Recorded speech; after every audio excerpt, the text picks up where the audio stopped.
What's up, guys? It's Casey, and I'm here bringing you 5 GOAT profiles. I feel like I owe you guys, those who have been sticking around. I saw there was a couple new subscribers. Thank you very much for that. A couple likes on a couple videos. Awesome. Just wanted to let you guys know how much I appreciate it. So I have 5 builds for GOAT format, and then I will be updating my Tri-Brigade list. There was one that topped recently, and mine is very close to it, so I wanted to put some extra spice so that you guys, don't get the same profile. But without any further ado, I do want to just show these things off. I got some cool field centers from Stay Classy. I got these nice hard cases from back when I played Dragon Ball. So this is what they would put their leaders in. But I'm loving this Honest and the Judgment Dragon one. So just thought I'd show those off. They're pretty sweet. I think the Firewall's still in stock. So for the first one, I just want to, this isn't anything that I think is super competitive for GOAT, but it is a nice OTK that I don't think a lot of people talk about. So this is Ben Kai. So this guy, if you don't know him, he gets to attack for every equip card on him, but it's an additional attack. So he still gets his regular attack. So if you have 5 equips to him, he gets 6 attacks. So this is how you OTK with the deck. And then you have his best friend, Mataza the Zapper. He just gets to attack twice. And what's really cool about him is control of him can't change. So brain control, snatch steal, mind control, any of that. And then their best buddy, Koitsu, or Kotetsu, however you want to say it. When he's flipped, you get a equip spell from the deck. So it's really good. And then you have 3 Mystic Tomato because it floats into your Benkai or Zapper, Morphing Jar, and Cyber Jar. These are interesting in the deck. You just need help sometimes getting your consistency going. You do have to draw quite a bit of equips in order to win the game. I do plan on doing a test hand with this just to show you guys real quick. But and the last monster is Sangan because you can search everything else. So that's it. It's a warrior deck, so we play 2 Rhoda. And then we have 3 Acts of Despair. These add 1,000. These add 1,000 as well. And then these add 400. However, it combos with Giant Grenade against an opponent's monster. I'll explain that in just a second. And then it gives piercing damage. So if they flipped Scapegoats, they're just dead. Then we have United We Stand and Mage Power. Mage Power is self-explanatory. United We Stand, you really have to couple with Scapegoat in order to get, a huge number. Scapegoat helps you survive, so it has dual purposes here. You are on Pot of Greed and Graceful. You don't play Delinquent Duo in this because you're just trying to win the game. You don't really want to play a long game with them. And then you're playing Premature, 2 Noblemen of Crossout to help get rid of weird cards that may just mess up your combo that usually are set. So when I say weird cards, as simple as Old Vindictive Magician, something like that. You're not wanting to run into it one time when you have 6 attacks and just get destroyed. So yeah. Then we have the Lightning Vortex, Mystical Space Typhoon, Heavy Storm, and then an all-important Giant Grenade. So if they have something big and hard to clear for some reason, or you just want it off the field, you can equip Big Bang Shot to their monster and then Giant Grenade, and this bounces the Big Bang Shot, which triggers its effect to banish the monster it is equipped to. So it's a cool little thing you can do. And of course, Giant Grenade combos with Premature Burial. Being able to get multiple revives in a turn is pretty sweet. So I'm going to give this a decent shuffle here just to kind of show you guys what the hands look like. Excuse me for shaking the camera. I'm very close to it. I'm not in my normal position. As you can see, there's carpet down below. I am one of the realest recorders out there, let me tell you. All right, I think this is shuffled enough.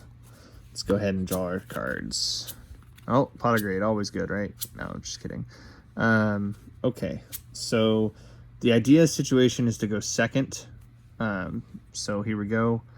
We did get a little bit of help. I'm going to go ahead and search out, because the reason why I'm not pot of grading first is because we want this card out of the deck since we already had a copy of it. I guess technically the right play would have been to Giant Grenade first. Sorry. That way, in case you're on Mind Crush or something. And then you want to play Pot of Greed, draw Premature, and Mataza. Okay, so this is a little rough. This is one of those longer hands, unfortunately. But you can summon Mataza, and then you'll have the downside of this card. A monster equipped with this card increases the attack by 1,000 and decreases its defense by 1,000. Pay 1,000 life points during each of your standby phase. If you can't, this card is destroyed. So it's, it's not ideal, but you have a 2,300 that gets in there twice, and you get to set the Scapegoat. I know that's not game or anything, but you do have the Giant Grenade for next turn. They know you're on Benkai, so they're going to try and wall up as much as possible. So yeah, there's that. What's my next draw? Just another Grenade. So this is the reason why it is rather inconsistent.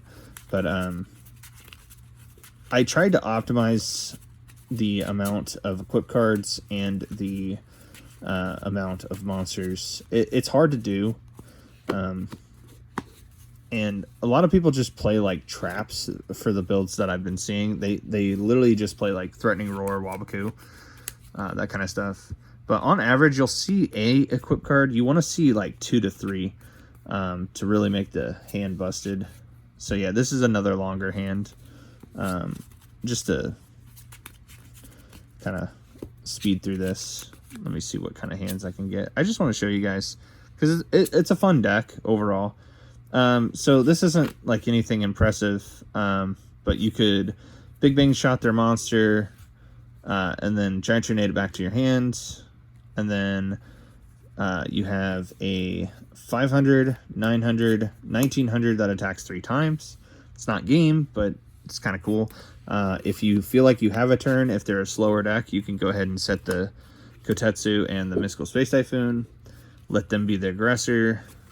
You're going to go grab anything that ups by a bunch, probably Mage Power. It's probably the strongest one we got here.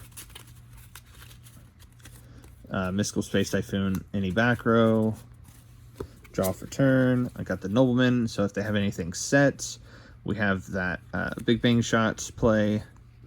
So we have that, and then this would be game. So if they had a monster, we'd Nobleman it, of course. And then we did the Big Bang Shot play. So they don't have a board. And you have 4 attacks with a 15 plus the 5 is 2k, 24, 34, 3,400 that attacks 3 times or 4 times.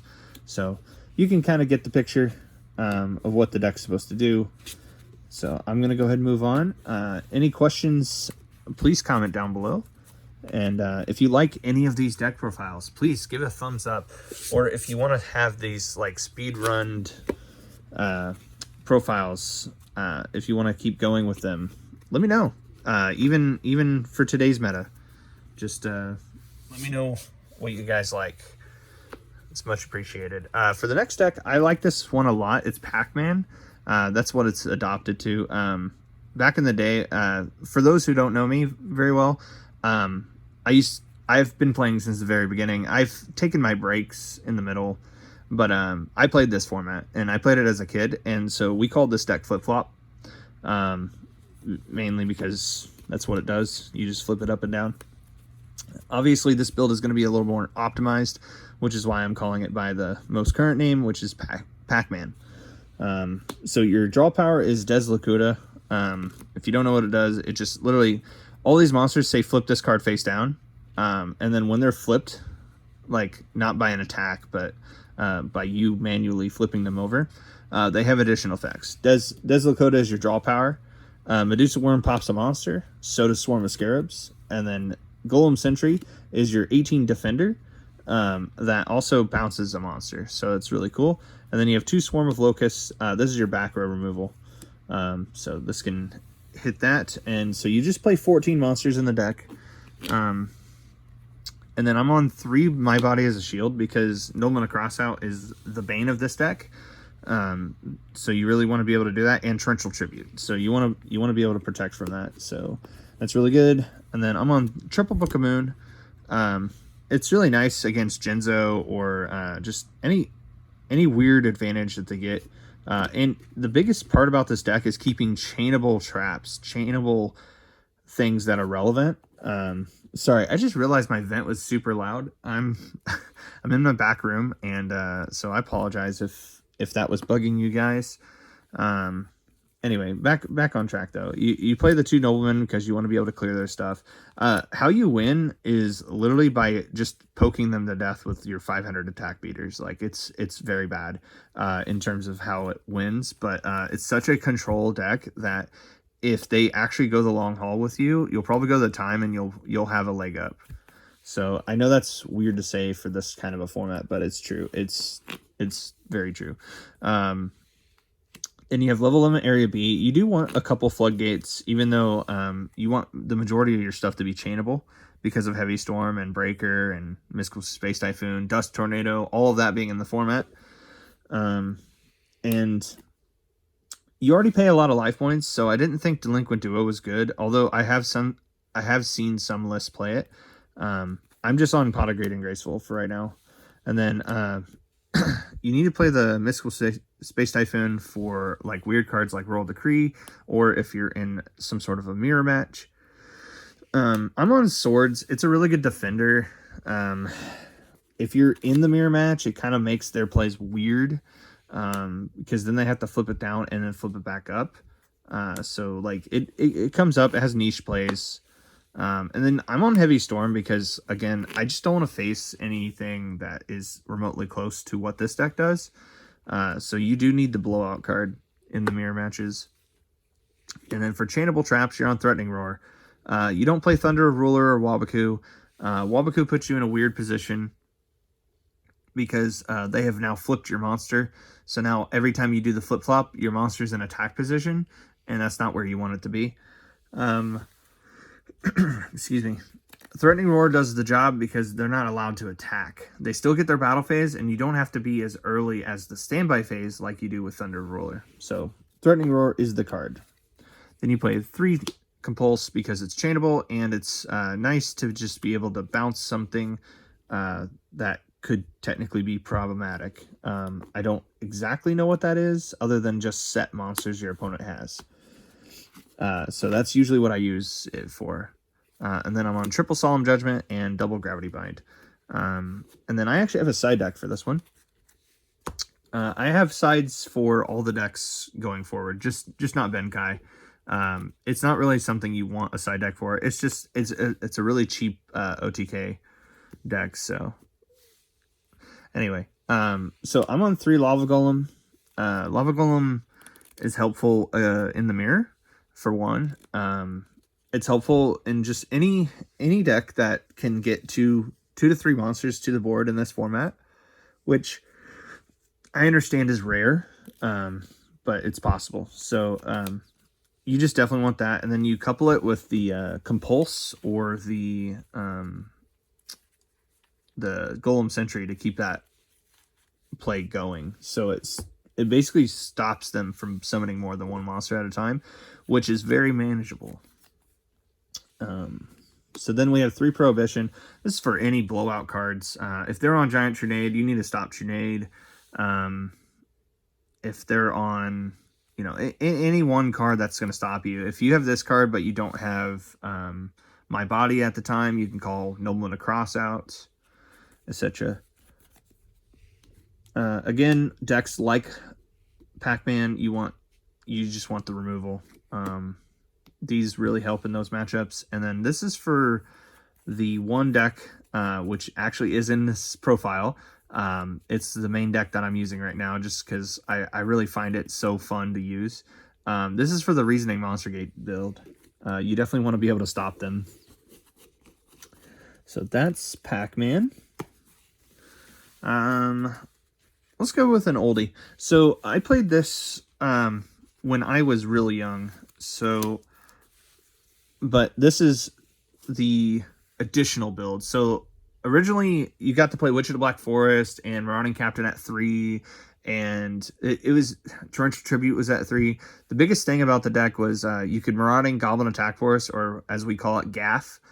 You can Marauding Gaff for 35, and then your opponent would try and retaliate, and you'd flip Torrential, and then Marauding Gaff them again, and it literally put them out of the range of activating any like power spells that took life points, except for Premature Burial. But it was so crazy because I mean that was 7,000, and I know that's a lot of cards out of your hand. Don't get me wrong. It's a bad resource game, but it was just that math that was pretty sweet. And so a couple of us still stayed true. This is sort of close to the main deck that I took to my very first regional. I tried my best to remember that. I mean, I'm almost 30 now, and I think I was playing this deck when I was 12, maybe 10, somewhere around there. So yeah, it's been a while, but it was a nice little blast from the past. Anyway, I'll go through it. Not a lot of people cover this. They do Warrior Toolbox. I'm showing you guys Warrior Beatdown. So this is my own little take on a deck that I used to play. So you play the 2 Marauding Captains. I wish I could play 3, but you can't.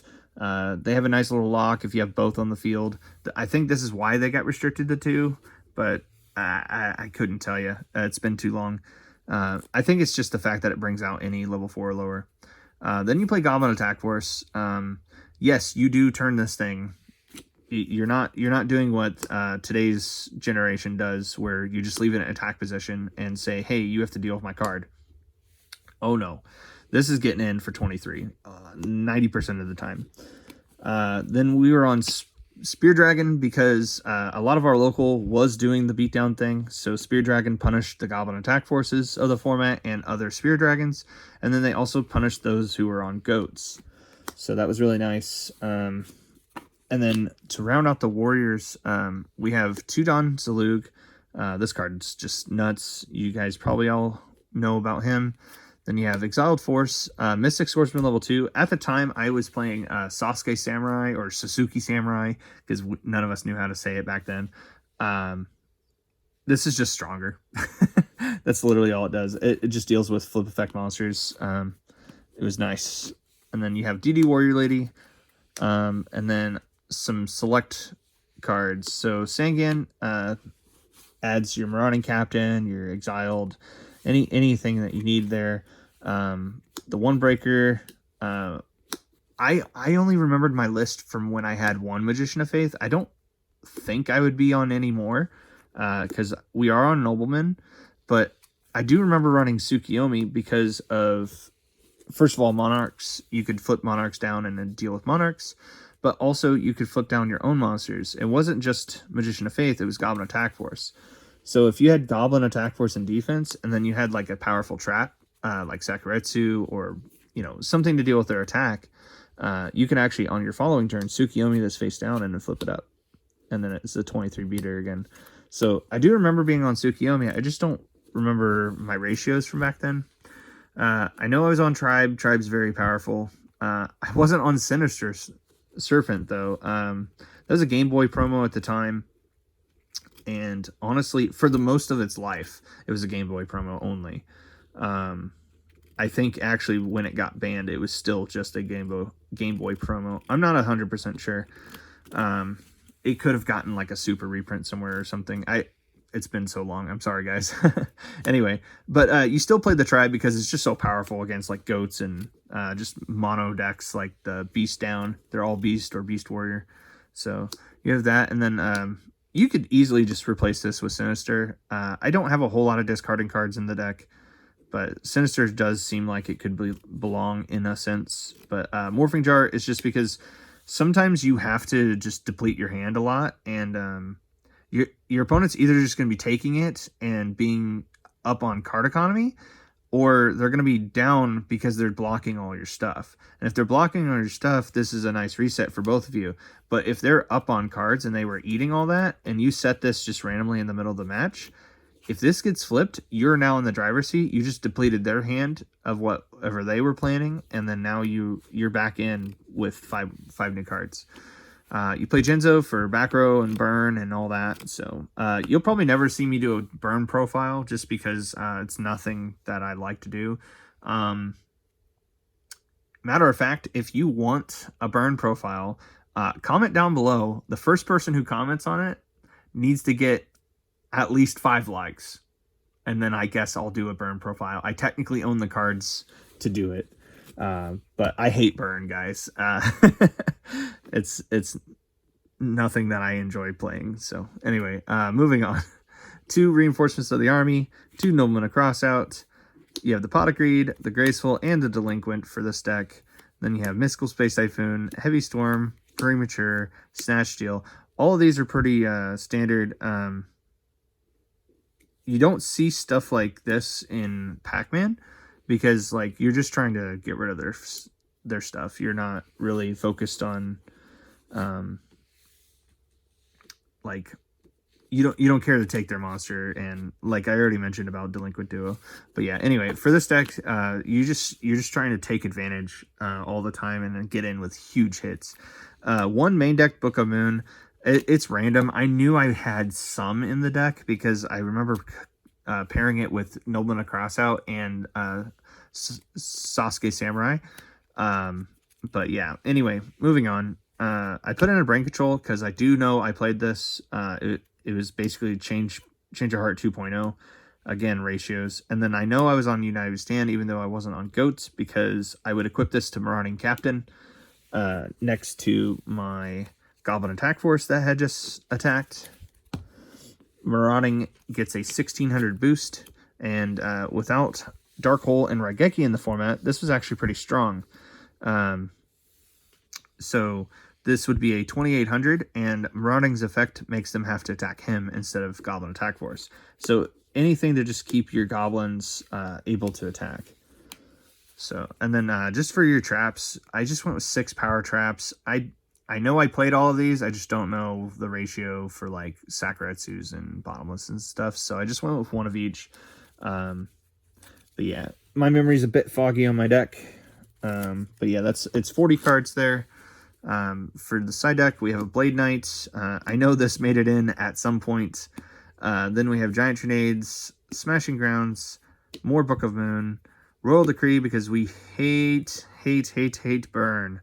And they have very little ways to deal with this. So this comes in against burn, and this is a newer change, but well, actually, I did have a build with final attack orders.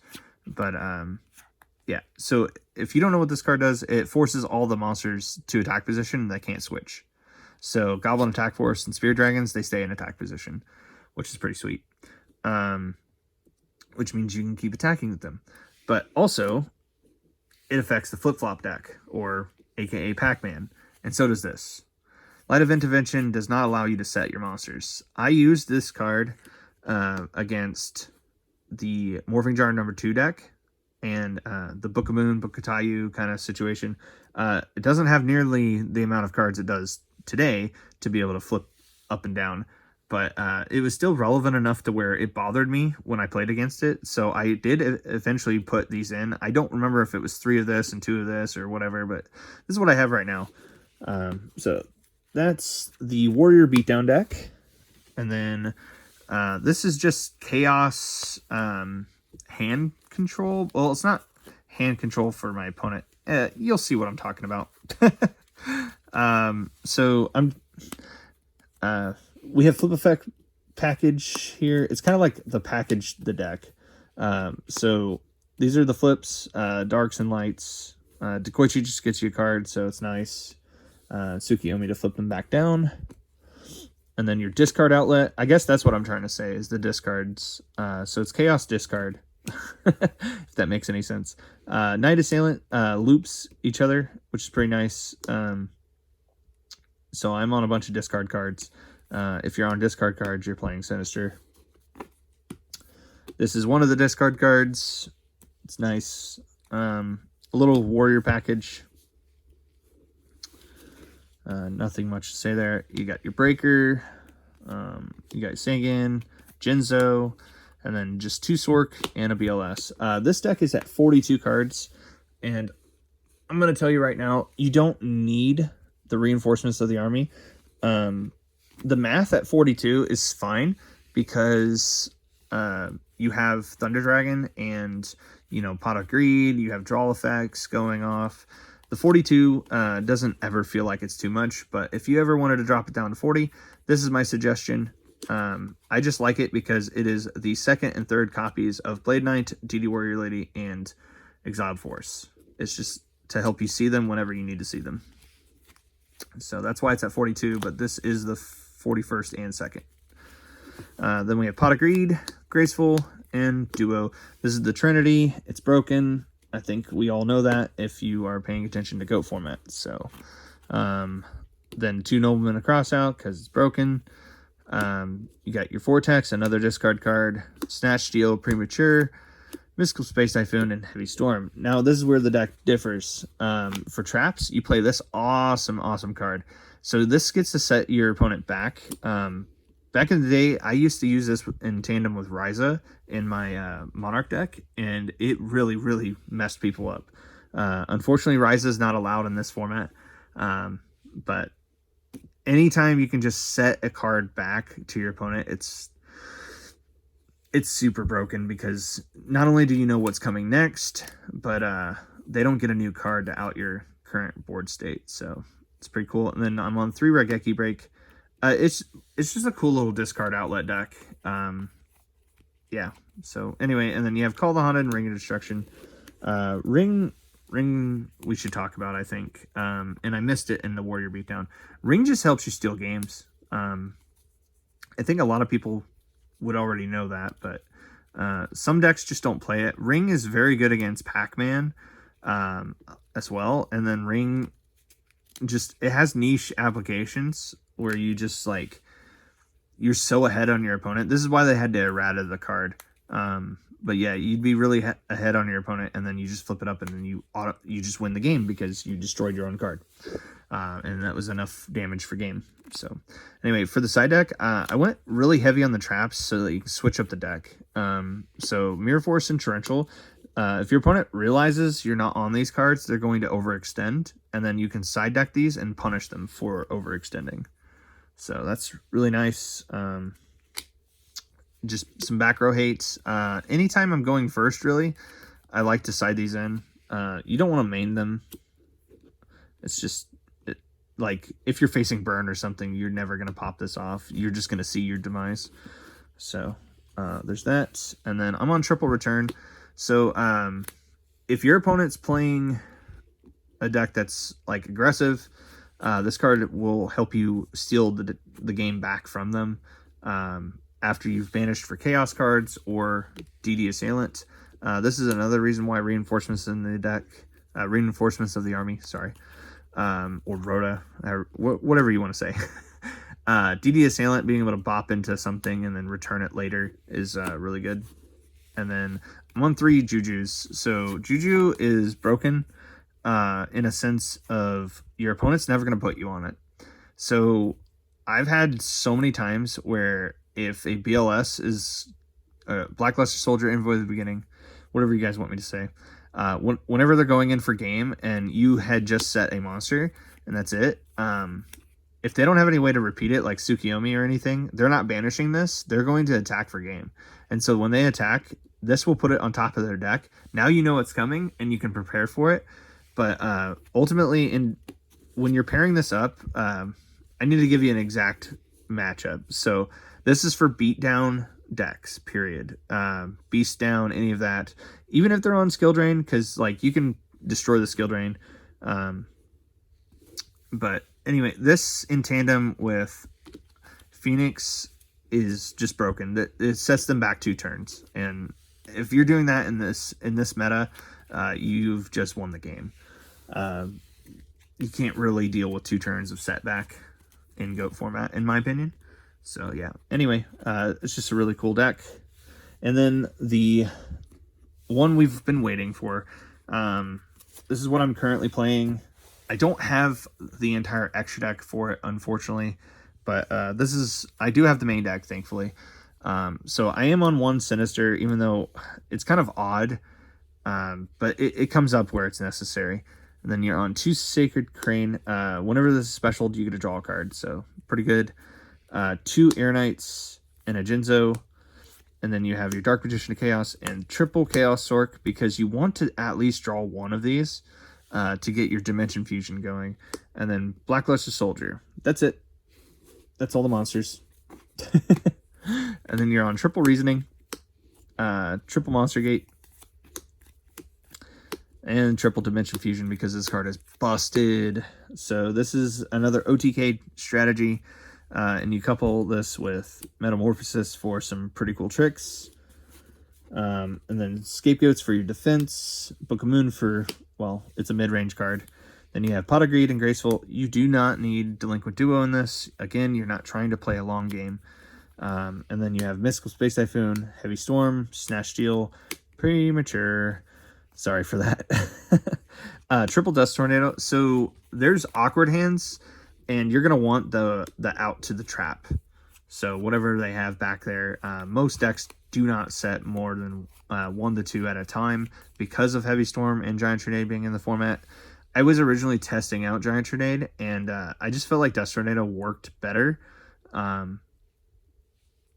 You can give your opponent a turn. Most decks cannot kill you in this format. So, yeah. Anyway, I'm trying to remember where I got the profile from. I don't know if I'm still in the same amount of cards. I like to look up decks and then build off of them.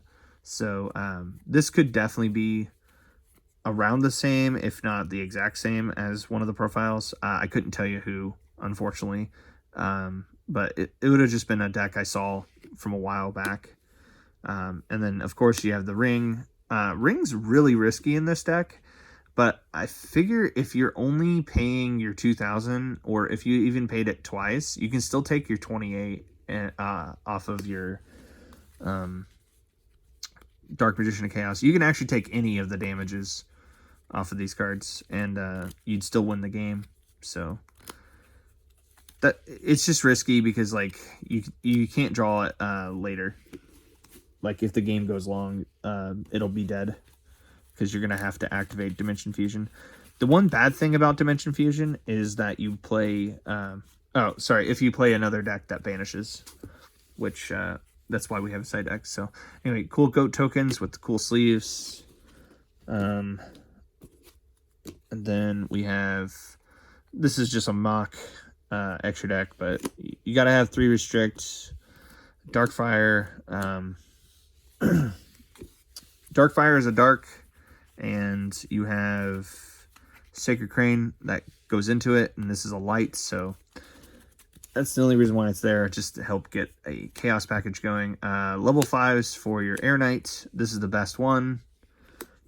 If you don't know Dark Bolter, you pay 1,000 and negate a normal spell, and then if it bops a monster, negates their effects, like a face down monster. Well, actually, it just says a monster it destroys, so like Sangan wouldn't be able to trigger.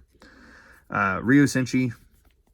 This one stops trap cards by paying 1,000 life points, and then its additional effect is negate the effects of any spell card that targets this card and destroy it. So no Book of Moon for you.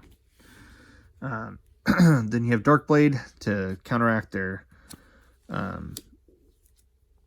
graveyard. It can banish 3 when it deals damage. I don't own a 8 that is like good, but sometimes you have to Metamorphosis off the Dark Magician of Chaos in order to get your plays going, and I needed an 8 that I could actually summon, and this one is legal and it is summonable off of Metamorphosis. It's just bad. You don't read this text. It's just a 25. It still gets in there for game. It's only 100 weaker than the monster that I want it to be. It's the fusion of Blowback Dragon and Barrel Dragon. I can't remember what it's called, but it's like a $12 common, and I'm just not I'm not in the mood to spend it yet. It has a decent effect, but for right now, I'm going to play the frog. This should be the ghost one. That's a dark level 3. I don't even play 3s. It was just an idea of if you snatch steal a 3 or something, you can metamorphosis it. And I don't play 7s, but again, the same concept. Metamorphosis into this would be pretty sweet. Your opponent can't summon. So anyway, that's just the mock extra deck. And then the real side deck. So we're playing Lightning Vortex for going second. You want to board clear especially if you have the hand to go off. A level 2 that denies Gravekeeper Spy is very handy. So Spy's like the only thing that checks your Air Knight in this format. So you really just want to bop it with this. And being level 2, they're never calling it off of reasoning. So that's really nice. Mephist is a weird one. I like adding this additionally. So once they know what you're on, they're not really calling 5. So I want to up the 5 count. But it's a nice little Spirit Reaper effect or Dawn Zalug effect. It just rips cards out of your hand, but it has piercing. So it helps with that. I'm just boarding the Creator. It should probably be main decked if I wanted to play it. Recently, my opponents have not been calling 8, so I'm just taking advantage of it. If they don't call 8 and I hit this or Dark Magician of Chaos, it's pretty busted. I kind of want to be on Monster Reincarnation for this deck as well. I might be working that in coming up. But and then same reason as Swordsman level 2, just being able to reasoning into a Lily seems busted. And I would only side that when I know I'm going second. Going first, you could side these in, or just in general, you could side these in. So if they're on a Chaos deck, you want this over your Dimension Fusion, but you can't cut Dimension Fusion. So you just need more cards that do the same thing so that you can have it happen more often. And then I'm on 3 Royal Decree for burn and flip-flop, any of that kind of stuff. I know it's weird because like it's a long game card, but this deck only needs like a couple turns and like against those type of decks. And if you can see a decree in those couple turns, you'll almost guarantee that you're getting through. And then to round it out, we're on 3 Threatening Roar for like the mirror match. So all right, we have reached a new high for my video. If you stuck around, thank you very much. Leave a like, subscribe, hit the bell for the notifications. And guys, I will see you guys in the next video, and I'm bringing the Tri-Brigade heat. Peace out.